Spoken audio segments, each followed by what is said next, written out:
The Human Settlements Department in the Free State says it's trying to avert a storm currently brewing regarding the allocation of houses in the province. The department says there's a backlog crisis of over 20,000 blocked housing projects. Newzroom Afrika's Scara Mafokoane brings us this report from Bloemfontein. The Free State Human Settlements Department says it is inundated with a backlog in delivering housing in the province. We know that this comes after they were ordered by the Public Protector to rectify the wrongful allocation of an RDP house in 2023 by former Premier Sisi Ntombela. We know that Umkhonto weSizwe Military Veterans Association in this area are also accusing them of wrongfully allocating them houses that were meant for the veterans. But let's bring in somebody who speaks for the Housing Department, Zimasa Mbewu. Thank you very much for joining us on Newzroom Afrika Channel 405. Just tell us about, firstly, the backlog problem in the province when it comes to housing. How bad is it?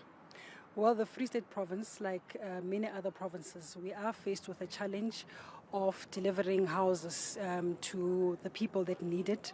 The demand is high versus what we can deliver in a particular financial year. So yes, indeed, we do have a huge backlog. And we have a huge problem also of the blocked projects that we have in the province.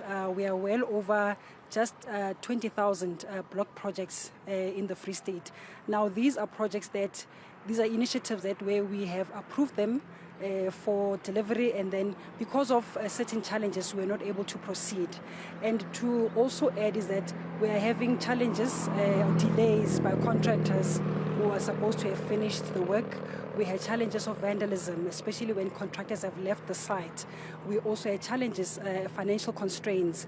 So these are challenges that we can say they also put us in a back foot in terms of us delivering houses. Let's talk numbers now. Estimating how many recipients are on your list to receive houses versus how many houses you're building to allocate those who are on that list. The list is endless.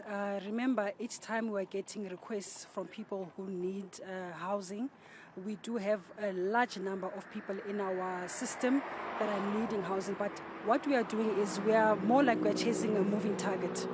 We could be talking about, thousands or hundred thousands of people that are knocking on our doors, and also those who have registered in the system. But we need to do verification internally to check whether we are still having the big numbers that we have. We might be talking about over 200,000 people that are waiting to be provided with housing. But what we are going to do in the next 2 financial years is to focus on the blocked projects. We are not going to be able to build any new houses until we complete the more than 20,000 blocked projects in the Free State. Only then after we can start looking at the lists that we have in our system. That is an unfortunate part when it comes to housing. However, we are still committed to providing housing to our people because it is their basic human rights. You were telling me earlier that another challenge that you're picking up is, when you check your records, you find that some of those who are enlisted to receive houses either are deceased or are no more in the province. It happens when you go into the system. We've got our mobile truck and we deploy it to the various districts of the province. The reason why we are doing so is we're inviting communities to come and check.